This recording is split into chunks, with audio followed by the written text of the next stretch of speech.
Welcome to Command Control Power, a weekly podcast hosted by 3 certified members of the Apple Consultants Network, drawing from over half a century of combined experience. We talk shop, interview vendors and colleagues, and share what we've learned while operating our technology consulting practices. This is Joe Saponare of CyMac, and my 2 co-hosts are Jerry Zigmont of MacWorks and Sam Valencia of the HCS Technology Group. Hey everybody, it's our 9th anniversary. That's right, we've been recording Command Control Power every week since June 2013. For the freshest content, a peek behind the scenes, and more candid conversation about running our businesses, dealing with clients, fixing tough technical issues, and everything else you love about Command Control Power, we invite you to join us on Patreon so you don't miss any of this great content. Go to commandcontrolpower.com and click support. Pledge monthly, and you can instantly subscribe to the weekly patron-only shows right in your favorite podcast app. So we're very pleased this week to be joined by Greg Brewer, founder and CEO of Prosoft Engineering. Greg, thanks for joining us. Thank you very much. It's good to be here. So we all, of course, I think probably most ACNs will be aware of Prosoft. Best known, I think, in my mind, for data rescue. That's a product that's been around for quite a long time, and we've used it on a number of occasions to recover data from failing or sometimes really bad drives for clients, and really been able to kind of pull through and look like a hero in the eyes of our clients. So thank you for that software. And also, Jerry had some recent experience with Drive Genius where that worked and other products didn't. I don't know. I think it's safe to say we're all pretty impressed with what Prosoft is turning out these days and has done for a number of years. How many years has it been, Greg? How long have you been doing this? I started the company. I started when I was about 19 years old, but we incorporated in 1985. So we've been around since the beginning of the Mac, at the very inception of the company. It was a consulting company. We did a lot of consulting work, and it was involved in just about every single project at Apple from the very beginning in 1985. And we grew the consulting group, to a size of about 60 engineers working with just a ton of technologies over there. Always been Mac enthusiasts and always have had a hand in the Mac market. In fact, we've never really been able to shed that even to this day. We did a whole lot of things for Apple, learned a whole lot of inside technology, and then we put that experience to use in beginning to make our own products. We did make a series of products that we commercialized in 1999 at the Macworld conference in New York City. And it's a blazing success. We had a CD authoring tool. We had a universal hard disk driver tool where people can plug on any hard drive onto their Mac and it would be recognized. And that was new at the time. That was, in 1999, that was, kind of new stuff. So with those products out there, we were trying to transition to a product-based company, and our success kind of got ahead of us. And I'm not allowed to say who, but a very large company dear to all of our hearts bought that company and bought all the technology and incorporated it into some of their mainstream products that still remain mainstream today. And we were forced to kind of reinvent ourselves at that point, keeping the name of the company. We chose to go into the direction of data recovery largely. The way we looked at it was data is really the most important part of a computer. People, particularly consumers, don't think of it that way until they're forced to think about it. And the way they are forced usually is that they lost data. Yeah. And you realize that the computer is eminently replaceable. In fact, many of us replace our computer every 3 or 4 years. But the data in the computer, that's not replaceable in many cases. And if you're not taking responsibility for doing secure backups and things like that, you could potentially lose all of your data. So recognizing this and recognizing the value of people have in data, we thought that would be really a great direction for the company to go in. So with that little tidbit of knowledge, we went into all-out data recovery software, utilities for drive management, backup utilities, things like that, all really geared towards making an ecosphere to protect people's digital life. And it's been a great success, and it's been a lot of fun. One of the things that I like most about what we've done is the genuine thankfulness that we get from all of our customers who come to us, and we see each other at trade shows and things like that, and people come up and and you want to shake my hand and thank me for saving their job or their marriage or their life or the pictures of their cat or whatever. People are genuinely thankful to have a technology to rely on. And it's a technology that we've been continuing to improve, continuing to invest time and energy into over all these years. And we're still going strong. I think we are one of the more well-known data recovery products on the market, both for Mac and PC. But we do tend to stick our deepest technology base in the company is Mac-based, which I really like. I'm a Mac guy. I would never use a PC, so it kind of tends to linger on with us that way. You guys were there pretty early on with even things like the ability to resize a partition or add or change the partition map on a live drive, for example. Before the days of Boot Camp and GPT drives and stuff like that, even going back to APM drives, you had tools to, I remember, like partition a drive without reformatting it. Maybe not a live drive, I probably misspoke, but that was always impressive to me that somebody had figured out and knew how to do this kind of thing before Apple had the tools to do it. Yeah, interestingly, we did have that technology. We just take the drive offline and restructure the partition map. The way that came about is when we were doing consulting, I personally did a lot of consulting for Apple over a period of maybe 13 or 14 years. One of my projects at Apple was the hard disk utility. So, I had very in-depth knowledge of how the file system works and how the partition map worked and all that stuff. And the code, interestingly enough, even the code that they are shipping currently, occasionally I'll get a phone call from an Apple engineer saying, hey, I see your name all over this code here, and what does this piece of code do? I don't know. That was 15 years ago when I wrote that. But I enjoy hearing from them and that they're still using the code and stuff like that. So I developed a lot of experience with that. Not that I did the programming for our utilities myself, because I didn't, but it did give me the ability to direct and manage my employees to do all that work. I stopped programming myself about 15 years ago. So what do you think of disk utility in El Capitan? Is it an embarrassment or well, I don't want to say anything negative about Apple. Apple's been good to me over all these years, but I think it may be a slight step backward in some respects. Well, there's no log, for example. As an example, they I mean, why log low-level disk functions and formatting and editing and first aid? Like, who would ever need to look at like what happened when you clicked first aid, right? What could possibly go wrong? Right. It's just data on a spinning media usually. Yeah, there are some missing features I think that the users have enjoyed in the past. But we've run into this problem as a company since we're primarily just a utility company. Apple has been kind of deviating away from utilities with the, I would say, errant misconception that they're not expecting anything to go wrong. Now, I understand from a positioning standpoint, they're making computers to sell to people. You don't want to kind of advertise, things are going to break all the time, so we have these tools to fix them. I understand they don't want to say that, but it really is a lot of disregard for utilities. As an example, we have our Data Rescue and our Drive Genius utilities. They used to be in all of the Apple retail stores throughout the world, and they were the number 1 and number 2 utilities worldwide at Apple. And they were just wiped off the store shelf, without any regard for the fact that what is happening is they've eliminated the solution to a problem. They haven't eliminated the problem. Now users are forced to find us online or find companies like us online and they can get and try to figure out how to use these utilities to recover their data or fix one of their other many problems. But there's really no interest on the company's part to help users out with this stuff. And I think it's kind of a travesty for a company that really promotes, and I believe does have, very high level of quality in their products. This is just kind of a big oversight I don't understand. When did this edict take place? And I'm sure there were other companies affected by this as well. When did you sense that this was happening? Because I'm sure it wasn't just, one day you got the call and we're pulling all your product from the shelves. Was this during the time when Steve Jobs was still CEO, or was this after? Yeah, Steve Jobs was still CEO, and they had systematically been taking software off of the shelves in general. They don't want to carry software on the shelves. They have their app store that they want people to be doing all the download software, and they make their cut from that.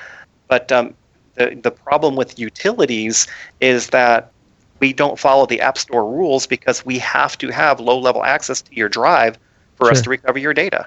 And so we are not allowed to be in the App Store. So we really got dropped like a hot potato. But I will say that we were one of the, if not the last company to be dropped from the retail stores for this reason. It's some level of good intention coming down from the company, but it kind of goes haywire and really not looking at the whole picture. I mean, there are reasons that you don't want these kind of utilities because of security reasons and things like that. But we've been here since 1985, and they know that. So I don't think we're a security risk. But it's it's a finger pointing game when you talk to people at corporate. The fingers are all pointed in a circle. It's not my deal. It's his deal. It's not my deal. It's his deal. So nobody's taking responsibility for it. So we're just kind of left out to our own devices to try to spread the word outside of the four walls of all the stores in the world. And it's been a challenge for us, but it's been working out. Everybody's in the same boat, and we are the most well-known brand still. But I think it's just sort of an unfortunate oversight that I wish somebody would take a closer look at. Greg, so going a little bit further back, when Apple moved away from OS 9 and moving forward with OS 10, did you have any kind of serious reservations about maybe wanting to take the products and go forward with them? I mean, I would imagine all that code had to be thrown out. Or is that not true? It had to be repurposed for the new Linux environment. There was a lot of very specialized knowledge inside of the Blue operating system, the OS 9 operating system. We had a lot of specialized knowledge that not a lot of people had, so we had a good advantage there. But we were able to repurpose a lot of that information and knowledge into OS 10. On the positive side of that coin, whenever there's a major operating system overhaul, not to wish ill on anybody, but it causes a lot of problems. So our sales skyrocket every time a new operating system comes out. It's like praying for a lightning storm as a consultant here. Or really hot days during the summer. Right. But it does have a tendency to make things break, and then our utilities are kept up to date, so we're able to help people with that. So that begs the question: are you in a good position with Sierra, currently with Drive Genius and Data Rescue? We are. We've been testing stuff in-house, and the results are as expected. That as everyone knows, a new file system is coming, and of course our utilities are all file system based. So we have to modify all of our low-level code that has specific knowledge of file nodes in the file system itself, and we have to reinvent all of that. But we're in the process of doing that. We'll be able to do that. None of the information and tech notes and things that will enable us to do that efficiently have been written or published yet by Apple. That's going to happen more towards the release time. So there may be kind of a black period where the OS comes out. I don't believe it will come out by defaulting to the latest file system yet. I think they're going to put a toe in the water first for a few versions, and that will give us time to kind of catch up and get those products out when the mainstream goes to the new file system. Well, Jerry's an early adopter, so you'll probably be hearing from him at some point in the next 12 to 18 months with Apple file system, going belly up on one of his machines, right, Jerry? One of my client machines. Oh yeah, that's even worse. Machines or devices? Oh man, I did it again.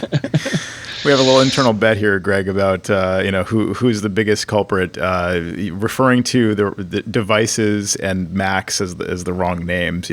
Calling a Mac a machine. I don't know. It's an old habit, I guess. It's hard to break.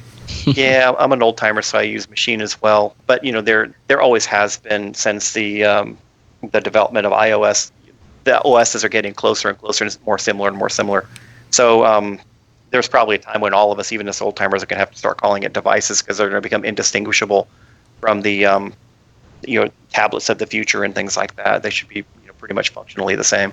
Well, I was thinking, just going back to your personal involvement in the company, I was curious about, I heard you say that you stopped developing about 15 years ago. Do you still involve yourself in the technical aspects of how the development of the products goes, or do you take more of a managerial role?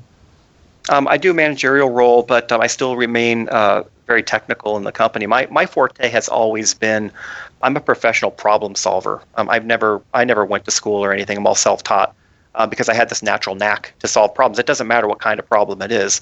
I have the ability to kind of take a bigger picture, look at the problem, and give direction in terms of, well, I would look in this area to resolve the problem. You're going to find something like this. And I don't know the terminology nowadays because I don't program anymore, but I usually can give enough information to people that have been scratching their head for 5 or 6 days trying to solve a particular problem. And in 2 minutes, I say, well, look at a piece of code that does this particular thing, and you'll find something that does that other particular thing, and there's going to be a conflict there. So look for that, and then they can go and do that, and they'll fix it. Wow. The beauty of that is, I tell people this all the time. I don't feel like I'm as technically smart as I was when I was 19 years old, but it's more than made up for by the level of experience that I've had over the last 35 years. Because while I've experience over the 35 years, I could really kind of supercharge my experience and just give high-level direction to people who are very talented, who can take that direction and become much, much, much more efficient, which has been great for my company. Greg, your software does some very, very special things, and I would imagine that you don't have too many competitors out there at the moment. Where do you find the talent to come up and to code for you?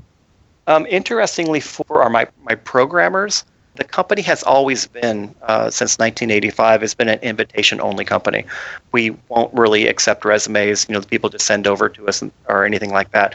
We hired people. We've hired a lot of people from Apple. We've hired people from all over the industry, but only by referral. Like if we need a new engineer, we're going to ask around the people we have here, hey, who do you know who's looking for a job, and what have they done, and do you think they're a good fit for the team? That really helps us control the quality of people. We have no turnover at the company. People stay here for life, and it's a great company to work for. It's a small company. We have only about 15 people or so in my office here right now, and we have contractors all over the world as well, and employees all over the world. And they tend to stay with the company. In fact, people who have left, and I do encourage people to leave if they feel like they want to explore the world, but they're always welcome back. And in general, they do always come back. So that's a good testament to the beauty of working at this company. We're kind of family oriented, and we treat people well, and it's been paying off for us. Absolutely, that's a great testimony right there. We've been lucky, I guess. I think a lot of Apple consultants and technical people that are listening to the show are familiar with your products. And somewhere along the way, I know that sometimes the products and the way they're built, they're very easy. So they're almost engineered in a way that a home user can download one of your products or get it on CD or USB and actually pick up the ball and run with it. But that doesn't necessarily mean that these are simple products at all. And I recently related on our show an experience where I was using, my go-to cloning tool for a drive for someone that was a new customer for me, and actually turned out to be a celebrity. And the drive was gone. The drive was going to be unrecoverable. It would mount, and then I would try to clone it, and then it would fail. And recently I had picked up Drive Genius and Data Rescue 4. I know that Drive Genius has a cloning tool. Let me try that. Where other software had failed for me, and this has now happened 2 times for me, Drive Genius with their clone feature came through like gangbusters and kept that drive going, kept it alive, and did a complete bit-by-bit clone of it, and I was able to mount the client's data with the new drive that I cloned to, and it was a real success story for me. So can you speak to that even if these look a little bit, and not to be disparaging in any way, but there's a certain, old-timers will know this sort of a Norton Disc Doctor vibe to some of the buttons and things like that, and I have ultimate respect for your products, especially after these real positive experiences. But can you speak to some of the fact that, don't be fooled, don't judge a book necessarily by its cover, because that's what I would tell fellow consultants. Yeah, I could definitely speak to that. What comes to mind, I had a conversation with a gentleman you may know named Alan Kay. He's one of the original Mac guys years and years and years ago. In this conversation, he said something really interesting to me, and it really stuck with me. A good user interface, he said, and a simple user interface, is the responsibility of the programmer. The job of the programmer is to hide complexity so that the user can understand what's happening.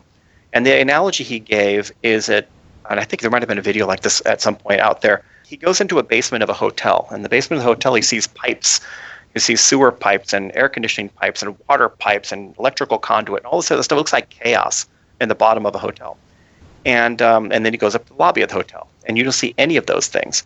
And he said, this is the same thing as programming. When the architects built this building, they hid all these pipes and wires and things to give the illusion of simplicity for the hotel, even though the hotel is offering, full service, offering power and offering water and offering air conditioning, all this other stuff. The user doesn't have to be involved in how hard it is to deliver all that stuff to them. They just have to be able to control it. And that's how good software design is. We hide the complexity at great expense and effort on the programmer's part. We hide the complexity from the user so the user can just get to the point and what are they using the product for. That has stuck with me from the beginning, and we've always tried to develop our products with that in mind. It is our job to make it easier for you. So it could sometimes be mistaken for an end user tool that is really not very powerful, but in reality, it is the most powerful tool. It's just that we went through extra effort to hide that power and complexity from the user. Well, even when, considered from the end user perspective, sometimes when you succeed in that simplification of the interface, the irony is that they think there's less going on behind the scenes, and they wonder like what they're paying for. It's like one big button that just fixes everything, but they're like, it's just a button. This is stupid. Why did I pay $100 for this? It's the old story. It's like knowing which button to push kind of thing. And end users are hiring your expertise when they purchase your software, and the simpler you can make it, the better. But you kind of have to almost go to some lengths to make it seem like a lot of cool stuff is going on behind the scenes to keep them, I don't know, to let them know that something, impressive is happening, and that it was worth their money. Yeah, we've gone through different iterations of the software, and we've kind of settled in on a very simple to use model. Previous models, those of you who have used the software in the past will remember the years, I don't know, maybe 5 to 8 years ago, we had a version of Data Rescue, for example. All of our products did this. When you're using the product, it actually played these really beautiful videos that were sort of animated representations of what's actually happening inside the drive.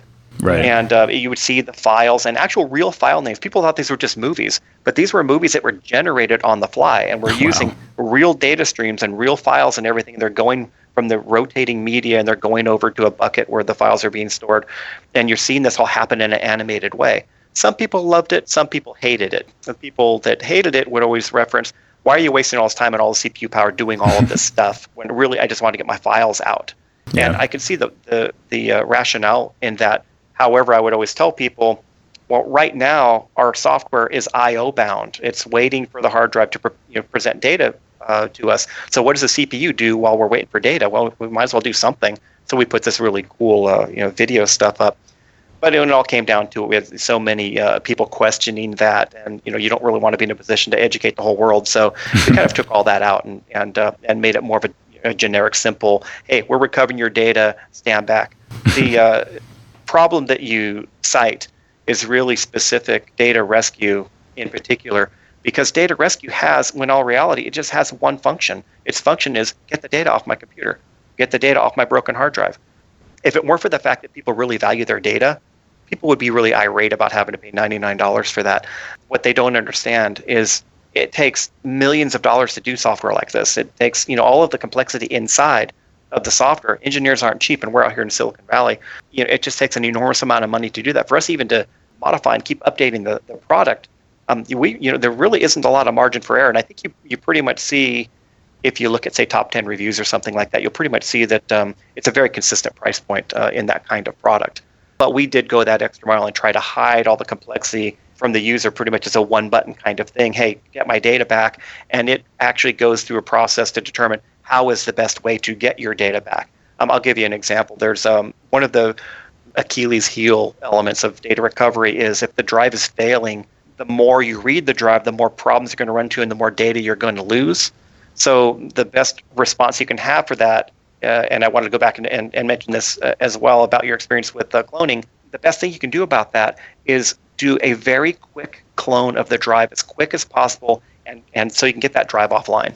So like ignoring errors and that kind of situation? Exactly, ignoring and skipping errors, doing kind of binary searches on the drive to avoid the errors, because the more errors you hit, the more problems you're going to have with the drive. So that's why our cloning utility, you've had good experience with that, because that's half of our product there is doing extremely smart binary cloning of drives in order to do data recoveries on the clone and avoid losing data as much as possible. That's why our cloning feature which is actually shared between Data Rescue and Drive Genius. That cloning feature is superior to any cloning utility you will see out on the market, specifically because of our need to preserve the data on the drive and not create more problems for the user. So that's something that our software chooses to do based on what's happening to the drive and based on how many errors the drive is presenting to the software and all of that stuff. So these are the kinds of decisions that are hidden from the user. The software just does the right thing in order to maximize the data recovery efficiency. Well, jumping on that just whole simplicity thing, I think I know we're all technical guys here and we have a lot of technical people that listen to the show, but at the same time, the first time I downloaded Data Rescue, I was in a jam and I had client data that needed to be recovered. And if I needed to take time to learn a complicated process and a product, I would have been really furious because I was already stressed out. So even for a technical person that might know what they're doing and be able to navigate through a piece of software well, to be able to have that simplified interface and just get the job done was huge for me as well. So I think it has an appeal, of course, to an end user that may not be familiar with how to navigate through. But at the same time, for someone that, especially in the case of Data Rescue in particular, that just needs to get the data back. I don't care if it's simple. I need to get it done. And that's what I actually liked about the product. And by the way, I liked that movie. The movie. I did too. That was my favorite part. Yeah, I loved it. I wonder, Greg, if like during that that waiting time and when Data Rescue is like analyzing the disk and hopefully recovering data and the end user or Sam or one of us is sitting there biting our nails and sitting on the edge of our seat just staring at the screen like hoping and praying hoping for the best and maybe getting a little bit nervous like is the data going to come back. I wonder like could you partner with like the makers of the Headspace app or like walk the user through some breathing exercises or some, like meditate, tell them to go for a walk or something. I don't know. There's in all honesty, like there could be some real valuable things you could do just to help people like, help with educating them and, like here, while we're waiting for your data to be restored, maybe this is the wrong time to do it, but link them to a backup hard drive or something like that they can buy online. Yeah. Yeah. We have talked about future versions of Data Rescue putting in some sort of video that is more humanistic, that talks about safety on your computer and all these different kinds of things. And if you want to hear the next video, click the next button. If you're done and you just want to go wait for this thing, and it does show a clock on the bottom that's going to take about this much time, depending on the number of errors on the drives. It will take longer or shorter than it says. Right. But yeah, I think you're right. That the point at the time of the needing to recover data from your computer, you're already panicked. Everybody's already panicked by then. You're wondering if your data is gonna get back to you, and that is absolutely the wrong time to have to learn a new piece of software. It's a little bit different with Drive Genius. It's sort of more of a preemptive kind of tool, and so we did take liberties of making it a little bit more complicated. There's 10 or 15 things that it can do. And you have to select them, as you said, a Norton-esque sort of feel to it. But in data recovery in general, since we have a data recovery lab here, we share a space out here in Livermore. I'm not on the phones generally, but I would say about 1 in 10 people actually calls us crying because they don't know what to do. My husband's on his way home from work, and I did a stupid thing, and I need to get this data back. That kind of thing. It happens daily. And they're in no condition to really learn how to do a data recovery. We try to hide that complexity from them. But the good news is we do have USA-based telephone support for people, so we can lead them through the process. I actually do know some data recovery companies out there that have actual therapists. I'm not making this up. They have therapists on the phone.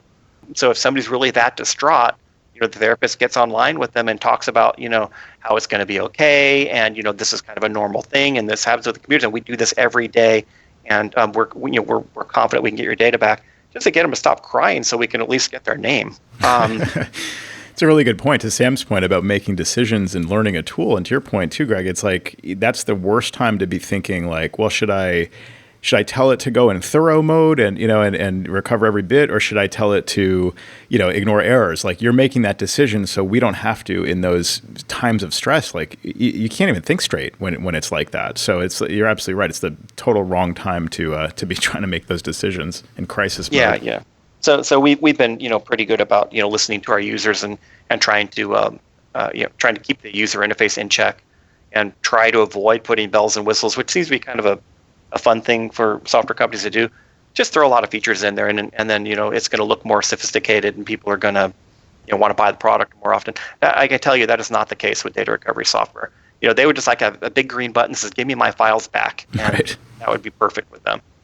So, Greg, one of the arms of Prosoft Engineering is you actually have a data recovery lab. I find that, are you ever at odds? Because if you go to Prosoft Engineering, the website, the first thing you're going to sort of suggest to me as somebody who needs to recover data is sort of to do this the cheap way, is to download your product and run it on my computer and try to recover it. So how does that complement the actual data recovery lab that you have in your business?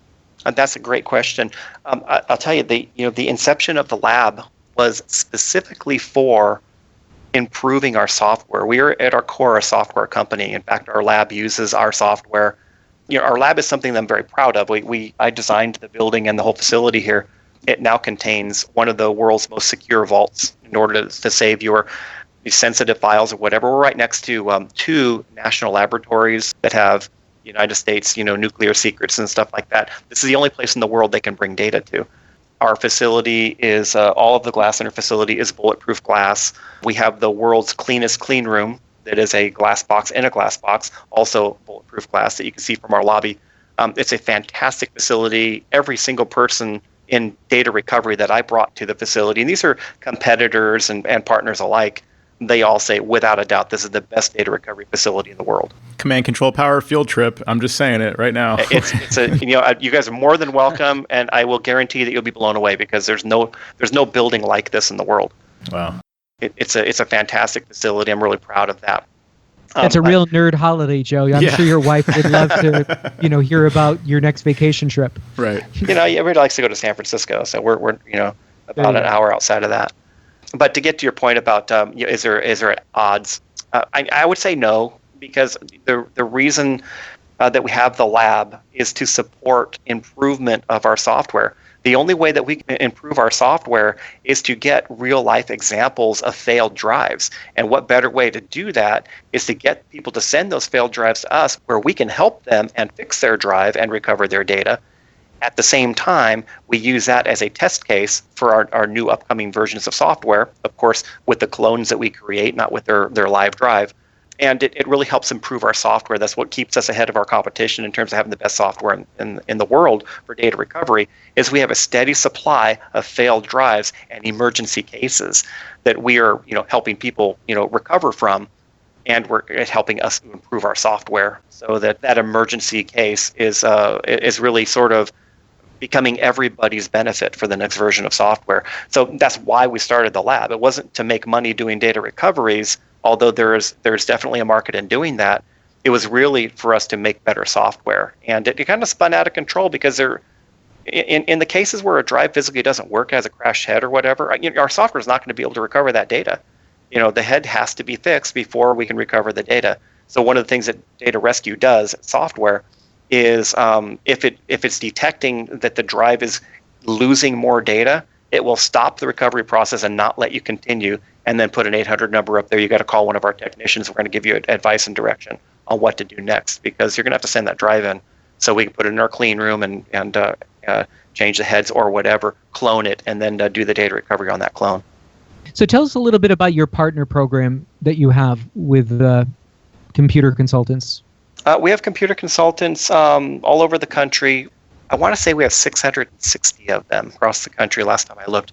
And the way the partner program works is somebody that is usually it's a small mom and pop computer store up to a half a dozen stores chain that do services. There are some technician partners as well that are mobile.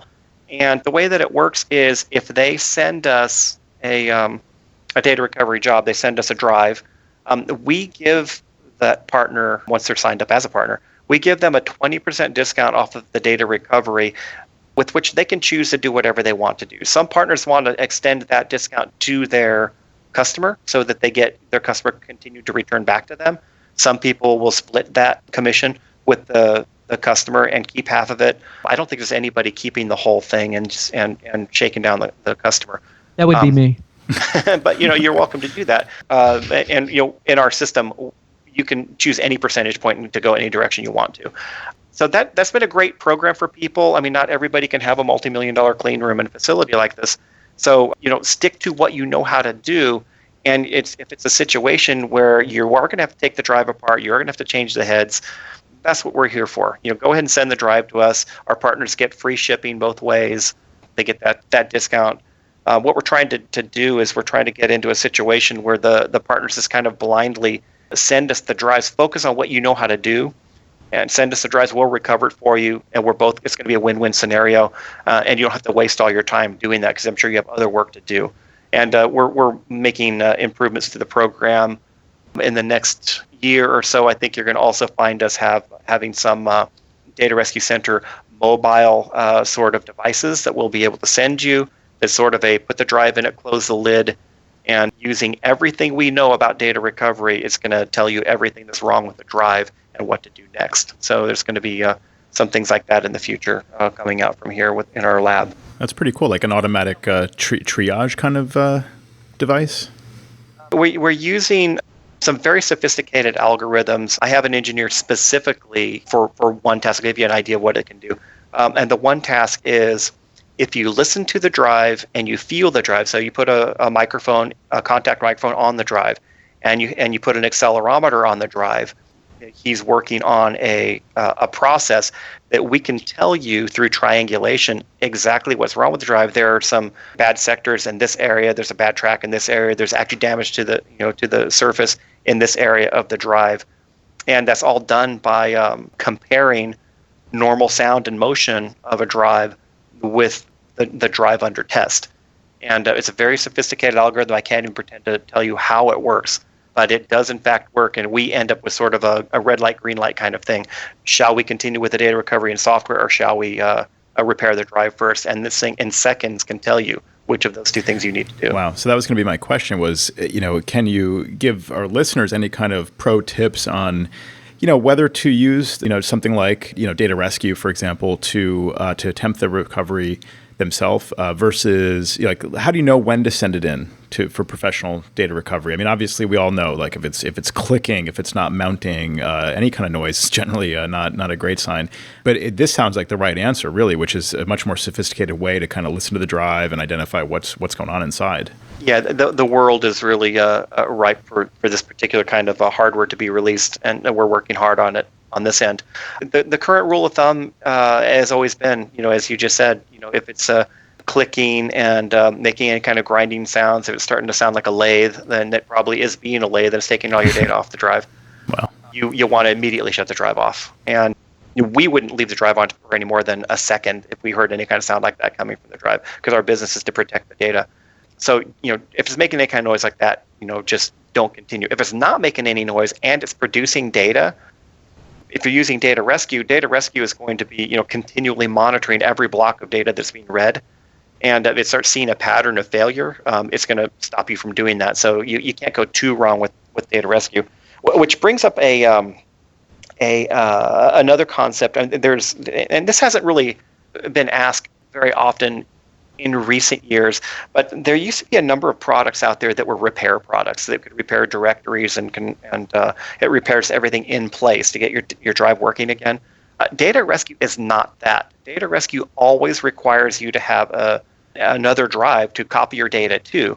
Our thinking is, if you try to repair the data in place, chances are you're going to repair a file and overwrite a block or two or a million of some other file that was just incorrectly tagged in the catalog.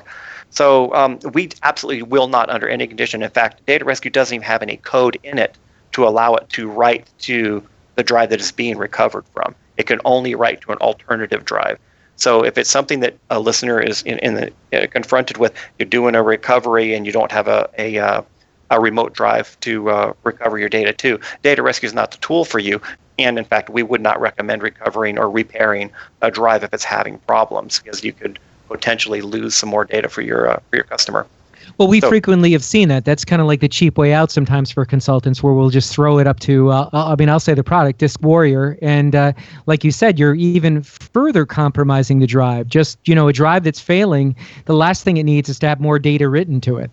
Right, exactly. And every byte you write to it, you're endangering some other byte that was underneath that one you wrote. Because you can't trust the catalog. I mean, you could be writing on a file that is critical. Now, the good news is, and why I think you can still get away with it in some conditions, is the operating system and the replaceable files that you have on your hard drive. They're enormous now. We're talking about hundreds and hundreds of gigabytes of data. That is really the stuff that came from the system, or things that really aren't important to you. When it all comes down to it, on any one of your computers and on my computer here, the data that is unique to me, the data that I created on my terabyte drive here, is probably 0.1%. So all the other stuff's going to be downloadable or recoverable in some other way. But it's that critical 0.1%. If it's something that is really critical to your business, or something that's irreplaceable, you absolutely don't want to lose it. So people have to be really careful about how they proceed if they're having problems with their computer or drive. How does one listening sign up for your program to be a partner and to move forward with Prosoft? I think we have a couple of different ways to do that. If they go to our Data Rescue Center website, it's called thedatarescuecenter.com. There is a place in there where you can send a secure online form to us for a request to be partner, and then somebody will contact them to do that, to set them up in the system and set the percentages accordingly and all of that stuff. So it's very easy to do. We will send shipping cartons to send drives to us that are custom made for shipping drives with electrostatic foam and all of that stuff. We will send promotional materials, posters, and flyers and things that they put out on their countertops. And we're always there for them. I think being available and having the call center here in California is really important to people, because don't hesitate to give us a call and let us know what you're running into, and we might tell you, hey, we'll send you a copy of software. I think you can probably get this in with software, and then go ahead and use it and take care of the customer. We're really more interested in taking care of the customer and keeping our good name intact than getting a whole bunch of drives here that we may or may not be able to recover. And can you speak generally, price point wise? I mean, there's a couple big players in the market, or maybe one big player that I'm thinking of. And again, I know it's a general question, so we'll make it really broad, but where do you see the Data Rescue Center landing in that schema? We tend to, because of the nature of our lab here and what I said earlier about we really do want a wide variety of drives coming from users so we can improve our software. Our needs are a little bit different than other companies. We make the vast majority of our money with software. So that gives us the ability. So think about this. Our whole facility here is paid for with software. We have sold millions of copies of software. Our whole facility is paid for with software. So that leaves our lab, very thin expense level. So what that enables us to do is we are regularly 15 to 30% lower in price than competing companies. It's not unusual for a data recovery to cost more than $1,000. I know you guys all know that. Sometimes it costs $2,000 or even $3,000, depending on what's wrong and how rare the parts are for the drive and what needs to be replaced in the drive, et cetera. But rest assured we will undercut everybody's prices, because nobody else is able to rely on the cash flow from the software that we're able to rely on. So that's kind of our advantage to coming with us. And plus the other advantage of the software, we write all the software. We're one of the most popular data recovery software companies in the world. We absolutely use special versions of our software in our lab that has better effectivity than the stuff that's available to the consumer. Maybe it's unreleased code, but it's completely functional code, but it's not been released in the mainstream yet. Now, speaking of your software, you do offer professional licenses of Drive Genius, for example, and a pro version of Data Rescue.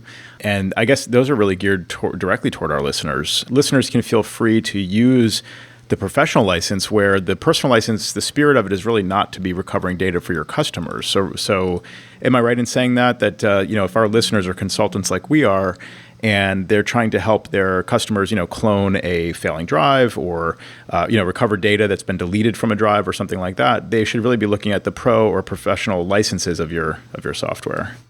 Yeah, absolutely. The normal version of Data Rescue is geared towards the consumer, and it's a $99 product. And with that, the consumer can recover data from any drive that he or she owns, which is a pretty good deal. It's like, it's like a family thing. Any drive in your household, you can go ahead and recover that data for $99. Hopefully, you don't have more than one, hard drive crash in your lifetime, let alone at the same time in the same household, because that would be a little unusual. But things are a little bit different for the consultants and computer shops.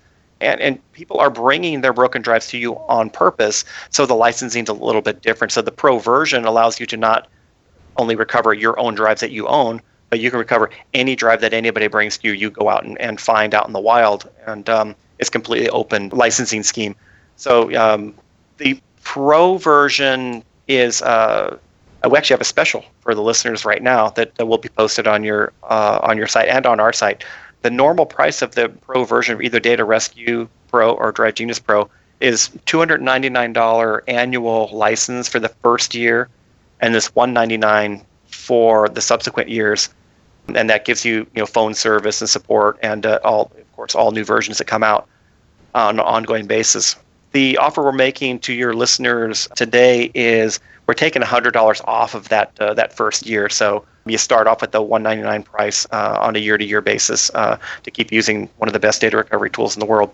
So that's, I think, a good value for people. We know that there are some people out there using the $99 version. There's really not much we can do about that, but it's really not what it was designed to do, because we want to give special attention to our pros out there. So you keep your good name and you get the latest versions and maybe even early pre-release versions and things like that if it can fix your problem. So there's benefits to having that. And also, as an owner of the Pro products, that does automatically open a fast track for you to become a Data Rescue Center a partner as well, in which case you'll be able to make additional money if you ever have to send a drive that needs repairs to the Data Rescue Center. Yeah, I think that's a really awesome kind of synergy, as you described it, between the two kind of, between Prosoft Engineering, makers of the software, Drive Genius and Data Rescue, and the Data Rescue Center that, like you were describing, really gives you an advantage, a certain economical advantage on your side, but also a lot of advantage to us as consultants, as you said, to be able to kind of do the first level data recovery for our clients, here in the field, then also have that fast track to be able to have access to the Data Rescue Center, for those difficult, I guess, recoveries, mechanical failures and things like that. So, yeah, I definitely encourage listeners to buy that license. And I mean, it's a small price to pay. It's a tool in the tool belt to be able to really, do the work that our clients are hiring us to do. That's a cost that, as a business owner, you pass through to your clients. We charge enough for our services to be able to afford the right tools because we are professionals. Exactly. That's the way we look at it. And I think not everybody looks at it that way. But I mean, I appreciate you saying that, because that really is the intention of the software. I mean, if we weren't able to provide the level of support that is suitable, for professionals like yourselves, then we would just be a consumer-based product company, and we would do fine with that, being selling just to the consumers. Another word about the Data Rescue Center and our comparatively how it operates as opposed to the other data recovery companies out there. The other data recovery companies are running through a trend right now where they really are only trying to receive the higher end RAID recoveries from businesses, multi-drive units, SAS drives, NAS drives, and all of that stuff. They're really trying to focus on that market because there's really a lot more dollars involved there. But really, as I said earlier, that's not our point at the Data Rescue Center. We want a large volume of, we'll do that kind of work, but we do want a large volume of individual drives, because again, the point is, let's get a large volume of drives to help us improve our software. Getting 5 disk RAIDs a week is not as useful to us as getting 100 individual hard drives a week that will help us make our software better. It's what they used to call synergy. Maybe you call it sort of vertical integration now. But we as professionals and the broader sort of consumer base really benefits from the way you've designed those two arms of the company to work hand in hand. So it's very impressive. And I mean, even just for that reason alone, I certainly encourage our listeners to support your efforts, to buy the licenses and have the products on hand when needed, because, we want you to be around when we need you. I mean, the worst thing to happen would be, one more tool goes, it gets Sherlocked as it is, right, by Apple, or just goes away because there isn't support in the industry. And so we're here to support you, and you're there to support us when our clients are crying about their data loss to us, and we have tools we know we can go to. So personally, I'll express my appreciation. I really am so glad you're there doing what you've been doing for now 35 years, Greg. I'm really impressed with that too. You've seen it all in the industry. And so thanks for doing that, for continuing to do such a good job of guiding and leading Prosoft engineering, and for coming on the show. It's been great talking to you. Oh, it's been my pleasure, and I'd love the opportunity to get back on the show again in the future and talk about some of the other great products we have as well. We kind of got stuck in the data recovery stuff. It is one of our primary businesses, but we do have a full suite of tools. I would recommend your listeners check it out and see all the cool things we have to offer on our site. Definitely. It's a great tease for getting listeners to go to the website, prosofteng.com, for Prosoft Engineering. And I mean, you guys do stuff I hadn't even noticed, or maybe just didn't remember, but things related to, even something like volume control for the Mac. And I think you have some iOS stuff out there too, don't you? We do have a few iOS things. And the volume control product is more than volume control. We have, a comprehensive 3D sound adjustment tool that is built in equalizer and 3D sound, wave shaping, presence, and mixer, and all of these things all built in. It's kind of a professional audio tool. It's kind of a really cool thing to put on your machine and give it a try. Of course, all of our software has demo versions as well, so anybody can try anything at no risk. Awesome. Well, prosofteng.com. Listeners, check them out. And thanks again, Greg. Really appreciate it. Great. Thank you.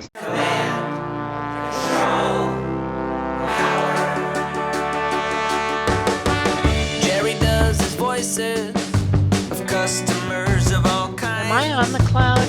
Joe spins his deeply detailed yarns all the time. I have a whole story about this. Sam is on the road again, phoning in from a hotel. At least we know where I am. Half a century